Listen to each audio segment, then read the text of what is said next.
Hello everyone, welcome back to our YouTube channel booster nursing career point. आज के शानदार session में हम डिस्कस करने वाले हैं बैक्टीरियल ग्रोथ कर्व। ये एक टॉपिक माइक्रोबायोलॉजी से लिया गया है जो आपके एग्जाम पॉइंट ऑफ व्यू से इम्पोर्टेंट होता है। ये टॉपिक इसके अंदर हम देखेंगे कि एक बैक्टीरिया हमारी बॉडी में एंटर होता है तो वो किस तरह से अपने नंबर्स को बढ़ाने का काम करता है। तो इसके नंबर्स हम बढ़ाते हैं कैसे हमारी बॉडी में, तो हमको सीन नहीं होगा। तो इसके लिए हमको एक इंस्ट्रूमेंट की जरूरत होती है जिसमें हम देख सकते हैं कि बैक्टीरिया कैसे रैपिडली डिवाइडेड करता है। उस इंस्ट्रूमेंट को हम बोलते हैं कल्चर मीडिया। कल्चर मीडिया एक घर होता है बैक्टीरिया का जिसके अंदर हम बैक्टीरिया को रखते हैं और उसकी स्टडी करते हैं। इस कल्चर मीडिया के अंदर ऑल न्यूट्रिएंट्स जो बैक्टीरिया की ग्रोथ एंड डेवलपमेंट के लिए जरूरी है वो सभी इसके अंदर प्रेजेंट रहेंगे। इसके अंदर वाटर प्रेजेंट रहेगा, इसके अंदर ग्लूकोज प्रेजेंट रहेगा। सभी के सभी न्यूट्रिएंट जो बैक्टीरिया की ग्रोथ के लिए जरूरत रहते हैं वो सभी इस कल्चर मीडिया के अंदर प्रेजेंट होते हैं। तो इसी कल्चर मीडिया के अंदर हम स्टडी करते हैं और उसी के अंदर हम बैक्टीरिया की ग्रोथ देखेंगे और एक ग्राफ पे ग्रोथ देखते हैं, इसलिए हम इसको बोलते हैं बैक्टीरियल ग्रोथ कर्व। तो चलिए बिना किसी देरी के इससे बनने वाले सभी क्वेश्चंस को भी हम देखेंगे कौन से क्वेश्चंस इसमें बन सकते हैं बैक्टीरियल ग्रोथ कर्व में। तो सबसे पहला क्वेश्चन आपका ये बन सकता है कि इसकी कितनी फेजेस होती हैं। तो सभी फेजेस हम डिस्कस करेंगे इसके अंदर। दूसरा, किस फेज के मतलब उन फेज में क्या क्या उन फेजेस के नाम होते हैं, पर्टिकुलर उन सभी फेजेस के नाम होते हैं जो कि आपको यहाँ लर्न करने हैं। नेक्स्ट क्वेश्चन बन सकता है इसमें कि किस फेज के अंदर बैक्टीरियल सेल जनरेशन बोले तो बैक्टीरियल डिवाइडेशन इक्वल होगा बैक्टीरियल सेल डेथ, यानी बैक्टीरिया ग्रो कर रहा है और बैक्टीरिया डेथ हो रही है। इन दोनों की जो स्टेज चलती है वो दोनों इक्वल कौन सी स्टेज में रहते हैं। आपसे नेक्स्ट क्वेश्चन पूछ सकता है कि बैक्टीरिया सेल डिवाइडेशन ज्यादा कौन सी फेज में होता है comparison to bacterial cell death. तो ये सभी क्वेश्चंस का अगर आपको आंसर चाहिए तो ये 10 से 15 मिनट का सेशन है आपका, बहुत ही शानदार सेशन है। इस शानदार सेशन के साथ जुड़े रहिएगा और लर्न कीजिएगा बैक्टीरियल ग्रोथ कर्व से बनने वाले सारे के सारे एमसीक्यू। तो चलिए बिना किसी देरी के स्टार्ट कर रहे हैं बैक्टीरियल ग्रोथ कर्व। जैसा कि आपको मॉनिटर पे सीन हो रहा है, होता क्या है ये number of live cell in a bacterial population over period of time. कोई टाइम पीरियड दिया गया है, उस पर्टिकुलर टाइम पीरियड के अंदर हम बैक्टीरिया के नंबर्स देख रहे हैं कितने डिवाइडेड हुए हैं, उनकी पॉपुलेशन कितनी है, उसी को हम बोल रहे हैं bacterial growth curve. Bacterial growth means increase in population. तो यहाँ पर सबसे पहले एक चीज समझ लीजिएगा, बैक्टीरिया की ग्रोथ का मतलब क्या है। बैक्टीरिया की ग्रोथ का मतलब है उसकी पॉपुलेशन में इंक्रीजमेंट होना, not a bacterial self growth. Bacteria की खुद की ग्रोथ नहीं हो रही है यहाँ पर, बैक्टीरिया का साइज से यहाँ पर कोई भी लेना देना नहीं है। किससे मतलब है यहाँ पर, बैक्टीरिया की कॉलोनी से मतलब है कि उसने अपने जो कलीज हैं उनको कितना डिवाइडेड किया है, उसने अपनी कॉलोनी को कितना बढ़ाया है, इस चीज से यहाँ पर मतलब है। बैक्टीरिया की ग्रोथ डिपेंड करती है, हमेशा ध्यान रखना है उसकी फेवरेबल कंडीशन पर। अगर उस कंडीशन उसकी फेवरेबल है तो बैक्टीरिया की ग्रोथ मैक्सिमम देखने को मिलेगी। फेवरेबल कंडीशन जैसे कि टेम्परेचर ऑप्टिमम होना चाहिए जिस पर बैक्टीरिया ग्रोथ कर सकता है, पीएच लेवल इक्वल होना चाहिए और न्यूट्रिएंट अच्छा होना चाहिए, तभी बैक्टीरिया अच्छे से ग्रोथ कर सकता है। तो इन सभी ये अगर कंपोनेंट अगर बैक्टीरिया के लिए मिल रहे हैं तो बैक्टीरिया की ग्रोथ भी कैसी होगी, अच्छी देखने को मिलती है। नेक्स्ट हम देखने वाले हैं बैक्टीरियल ग्रोथ कर्व की डेफिनेशन। इस डेफिनेशन के अंदर आपको बताया गया है सिंपल सा कि bacteria are cultured in optimum environment. Bacteria को हम कल्चर्ड करते हैं उसके ऑप्टिमम एनवायरनमेंट पे, and a graph is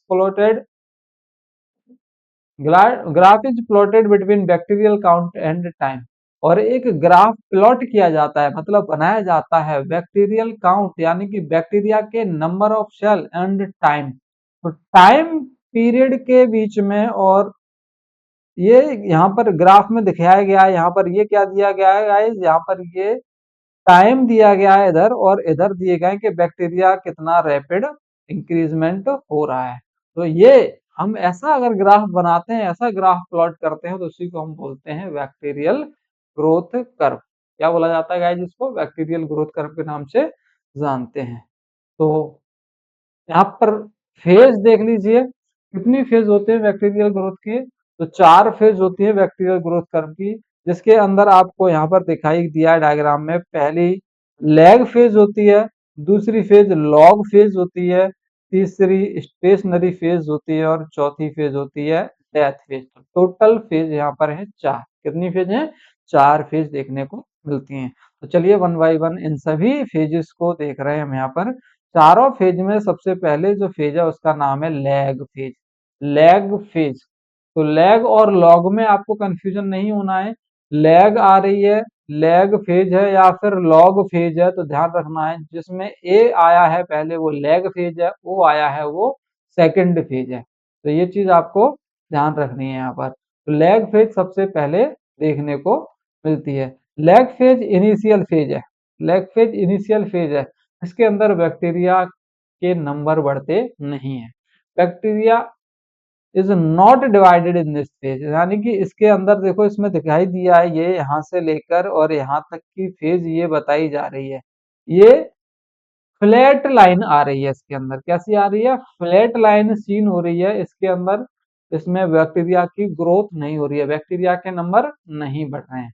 in this phase bacteria adopt the environment and size increase. इस फेज के अंदर बैक्टीरिया जिस एनवायरमेंट में आया है उस एनवायरमेंट को अडेप्ट करता है और अपने साइज को बढ़ाएगा, लेकिन अपनी कॉलोनी को नहीं बढ़ाएगा, अपने नंबर्स को नहीं बढ़ाएगा। तो ध्यान रखना है ऐसी फेज जिसके अंदर बैक्टीरिया डिवाइडेड नहीं होता है, ओनली और ओनली सेल की ग्रोथ कराता है, उस फेज को बोलते हैं लैग फेज। क्या बोलेंगे इसको?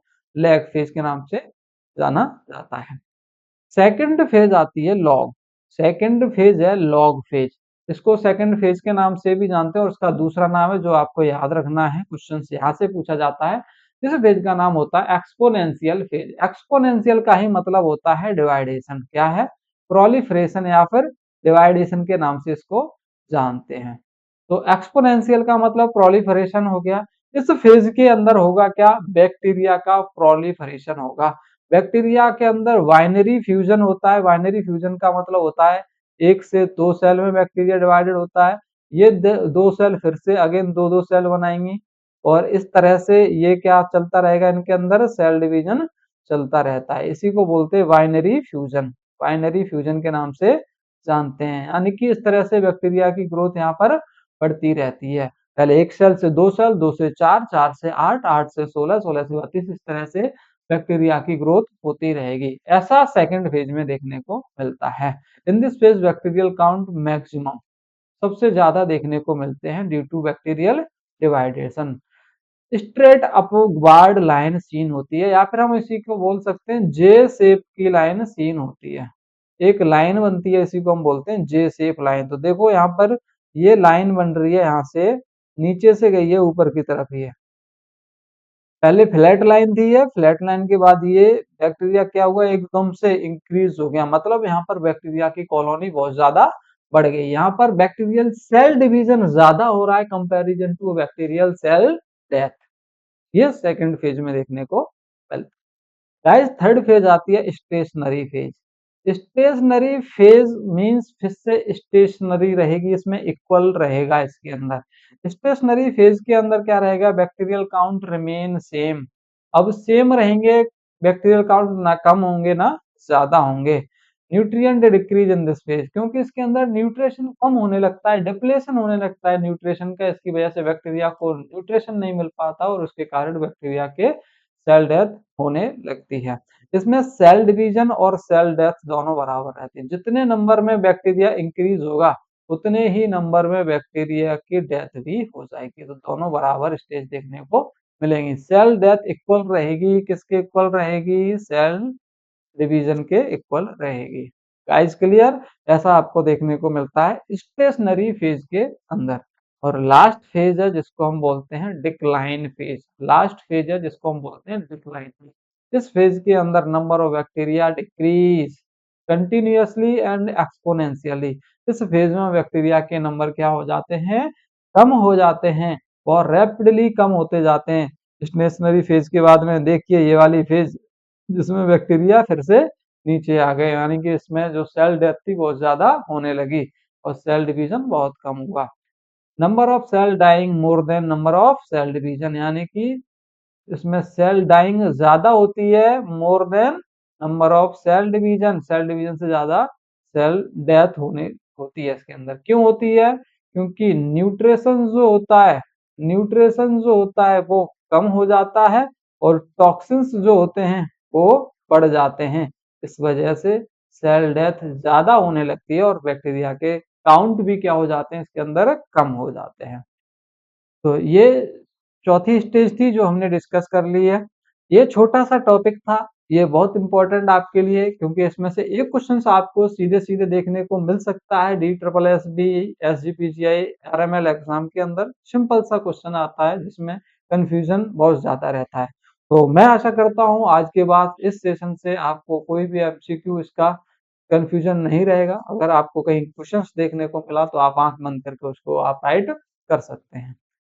होप सो आपको समझ में आया होगा। चलिए मिलते हैं आपको नेक्स्ट सेशन के अंदर, तब तक के लिए थैंक यू गाइस। क्लास को लाइक शेयर एंड सब्सक्राइब करना भी नहीं भूलिएगा।